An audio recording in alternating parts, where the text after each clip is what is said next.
السلام عليكم ورحمة الله تعالى وبركاته. متابعي قناة أشجع تيفي، القناة الرسمية لقبيلة أشجع الغطفانية المتواجدة بشمال شرق المغرب، حياكم الله، يومكم سعيد. موضوعنا اليوم هو موضوع الساعة، وموضوع شائك وخطير جدا. يتعلق الأمر بملف المهاجرين الأفارقة جنوب الصحراء بالمغرب والجزائر وتونس. سوف نحصر موضوعنا في ملف المهاجرين جنوب الصحراء بالمغرب، وما عرفته بعض المدن المغربية ومنها الدار البيضاء على الخصوص، وبعض مدن شمال المغرب من أعمال شغب ومواجهات بين المغاربة والعشرات أو المئات إن لم نقل مئات الآلاف من المهاجرين السريين جنوب الصحراء. غادي نبداو بالتاريخ وبالتاريخ ديال هاد المشكلة اللي هي الهجرة الجماعية للأفارقة جنوب الصحراء إلى دول شمال إفريقيا، المغرب، الجزائر، تونس، ليبيا، وعلى الخصوص إلى المغرب، حيث لاحظنا في السنوات الأخيرة وصول أفواج من المهاجرين الأفارقة جنوب الصحراء إلى المغرب، والآلاف منهم دخلوا إلى بلاد المغرب بطريقة غير شرعية. شنو هي الأسباب؟ وشكون اللي جعلت هاد الأفارقة يدخلوا بشكل كبير إلى المغرب؟ الحلم ديالهم هو عبور البحر الأبيض المتوسط والوصول إلى أوروبا، ولا هو حلم ملايين من الشباب الأفارقة، سواء كانوا جنوب الصحراء أو حتى من دول شمال إفريقيا. حلمهم هو الوصول إلى أوروبا، والأسباب عديدة ومتعددة، منها الفقر، الأسباب أخرى اقتصادية، إنسانية، الحروب، إلى غير ذلك. الآن غادي نشوفوا كيفاش وصلوا هاد الناس وكيفاش استقروا بالمغرب، شنو هي السبب اللي جعلهم البعض منهم مستقر بالمغرب في ظروف إنسانية صعبة، لا بالنسبة لهم ولا بالنسبة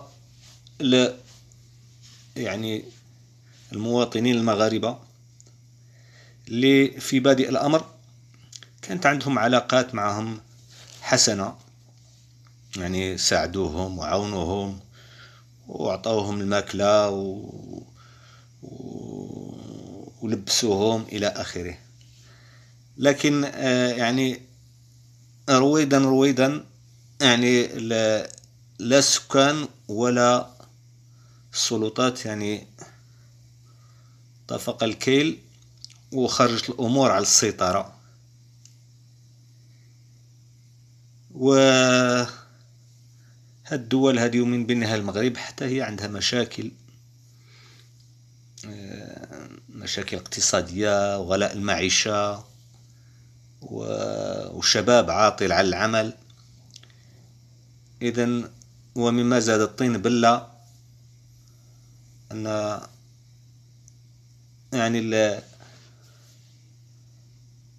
الأفارقة الجدد ما كانش عندهم، يعني جنوب الصحراء ما عندهمش أي نية باش يستقروا في المغرب. داروا محاولات عديدة ومتعددة للعبور لإسبانيا.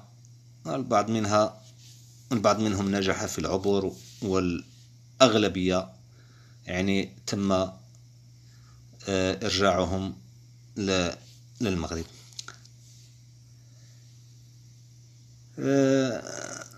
المشكلة هو أن الناس، أغلب المغاربة، ضروا من هاد التواجد ديال عشرات ومئات ربما الآلاف من الأفارقة من جنوب الصحراء بدون عمل. السعاية، الصدقة، طلبة، يعني اتفق الكيل. ولكن يعني الخروج ديال بعض المغاربة ولا العشرات من المغاربة في الآونة الأخيرة كيتشكاو للسلطات، ما يعني خصهم يتساءلوا شكون هو اللي شجع، من هي الأطراف اللي شجعت هذه الهجرة الجماعية إلى المغرب، المئات الآلاف من الأفارقة جنوب الصحراء اللي ما عندهمش، يعني عندهم ثقافة، ربما علاقات اجتماعية يعني بعيدة كل البعد عن العلاقات ديالنا الاجتماعية والثقافة ديالنا، وبالإضافة إلى الفقر وأعمال بعض المرات، أعمال الاعتداءات والاعتداءات المتبادلة. كان بعض المنظمات الإنسانية أو تحت غطاء منظمات إنسانية، يعني كان عندها واحد الدور كبير في يعني مدح هذه الهجرة، وحاولت تبينها بأنها يعني واحد القيمة مضافة للمغرب، لأن هذه المنظمات حنا كنعرفوا بلي ممولة من طرف منظمات عالمية، ووصل بهم يعني المدح ديال هذه الهجرة، لدرجة أنهم كيبينوا غير الوجه الحسن ديال هذا التواجد الأفارقة جنوب الصحراء بالمغرب. مثلا الزواج المختلط، شجعونا يعني زواج الأفارقة من المغربيات وما يرتب عنه في غالب الأحيان من مشاكل عائلية إلى غير ذلك.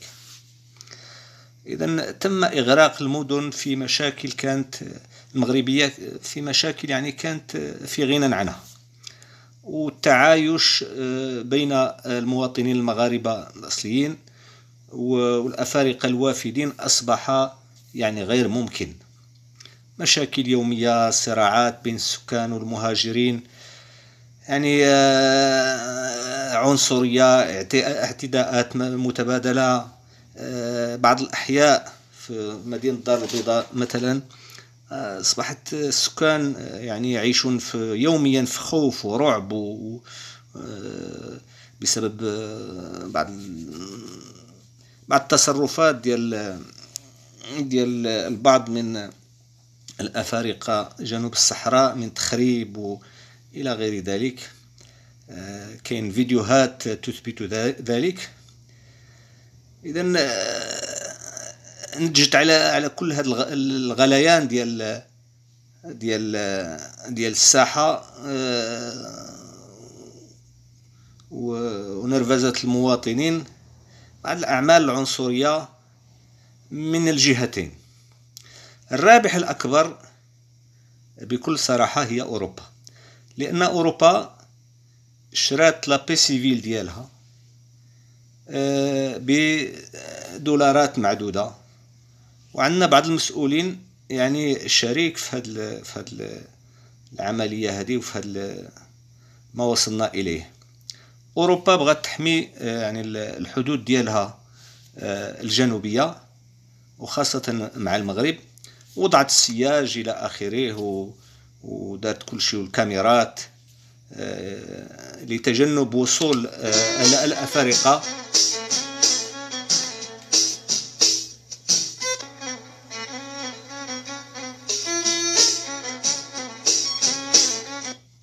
إذا نواصل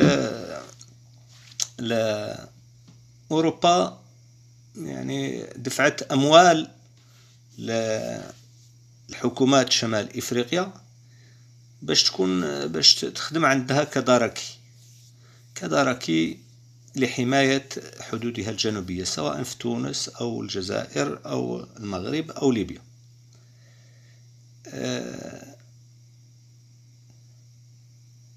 الأفارقة جنوب الصحراء المقيمين في هذه البلدان بصفة شرعية ما عندنا معهم حتى شي مشكل، لكن توافد العشرات والآلاف